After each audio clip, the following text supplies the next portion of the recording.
નમસ્કાર, YNN ન્યૂઝમાં આપનું સ્વાગત છે। સમાચારમાં વાત કરીએ તો વડોદરા મહાનગરપાલિકાની વડી કચેરી ખાતે સિક્યુરિટી ગાર્ડ તરીકે ફરજ બજાવતા કર્મચારીઓનો પગાર સમયસર ન થતા કર્મચારીઓ પરેશાન છે।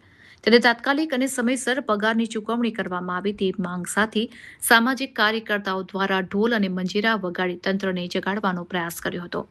વડોદરા મહાનગરપાલિકાની મુખ્ય કચેરી ખાતે પેન્થર સિક્યુરિટી સોલ્યુશન પ્રાઇવેટ લિમિટેડના કોન્ટ્રાક્ટ હેઠળ કર્મચારીઓ સિક્યુરિટી ગાર્ડ તરીકે ફરજ બજાવે છે। છેલ્લા કેટલાય મહિનાથી સમયસર તેઓને પગાર મળતો નથી। આ મહિને પણ હજી સુધી તેઓનો પગાર થયો નથી, ત્યારે આ બાબતની જાણ સામાજિક કાર્યકરોને થતાં તેઓ ઢોલ અને મંજીરા વગાડી પાલિકાના તંત્રને જગાડવાનો પ્રયાસ કર્યો હતો અને આ કંપનીને બ્લેકલિસ્ટ કરવામાં આવે અને કર્મચારીઓને દર મહિને સમયસર પગાર ચૂકવવામાં આવે તેવી માંગ કરવામાં આવી હતી।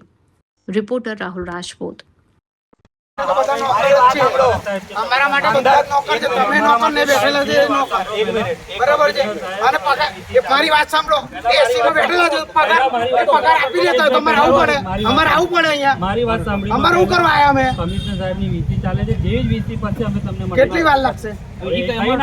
આપણને એવું થોડી હોય ગાંધીનગર બેસી શકો છો, બરાબર। વડોદરા તેમને સ્માર્ટ બનાવી દીધું છે, જોડે જ છે, બધી જગ્યાએ પહોંચી નાખી છે અને લોકો ગટરોમાં પડી મરી જાય છે, અમે જોઈએ જ છે। અમે બરાબર આવડે અમને શું કીધું કે અંદર કોણ આવે છે? તમારું ઘર છે, તમારું ઘર છે। પણ સાહેબ એ મને એક મિનિટ તમે એમ કહો છો, એક મિનિટ એક ઢોલ બોલાવી, એક મિનિટ મારી વાત સાંભળો, એક મિનિટ એક મિનિટની વાત નથી ભાઈ, મારે રજૂઆત મારી વાત સાંભળો, મારી વાત સાંભળો એક મિનિટ, મેં એમની જોડે વાત તમે આજે કોર્પોરેશન આવ્યા છો, કયા વિષયને લઈને આવ્યા છો? દર મહિને 2 મહિને જે પેન્થરના કર્મચારીઓ જે પાલિકામાં પેલી કહેવત છે ગુજરાતીમાં દીવાતળે અંધારું છે, ત્યારે વડોદરા શહેરની અંદર પાલિકામાં જે પેન્થરના કર્મચારીઓ છે તેમને સમયસર પગાર નથી મળતો। 20-25 તારીખ પછી પગાર મળે છે, પરંતુ અહીંયાના જે અધિકારીઓ છે તેમનો પગાર પહેલી તારીખે થઈ જતો હોય છે। તો જે સામાન્ય લોકો નોકરી કરતા હોય છે તેમના ઘરમાં પણ પરિવારમાં પણ તકલીફો ઊભી થતી હોય છે, વ્યાજે પૈસા લેવા પડતા હોય છે, એવી ગંભીર બાબતો આવતી હોય છે। જ્યારે કે એમના ઘરે બધી સામાન લાવવાનો હોય, તેલ છે, અનાજ છે, એમના છોકરાઓની ફી ભરવાની હોય, ત્યારે અમે કમિશનરને એટલા માટે રજૂઆત કરવા માટે આવ્યા છે કે ભાઈ આ મહિને તો છોડો, અત્યારે જ પગાર જોશે। ત્યારે અહીંયાના જે કર્મચારી છે એવું કહે છે કે પગાર 2 દિવસમાં થઈ જશે। ભાઈ તમે બધાને આપી દો પગાર, તમારા ખિસ્સામાંથી 2,000 રૂપિયા આપી દો, અને તમારાથી ના અપાતા હોય ને તો તમે જાહેર જીવનમાં બોલી દો, હું બધાને આપી દો અત્યારે 2,000 રૂપિયા।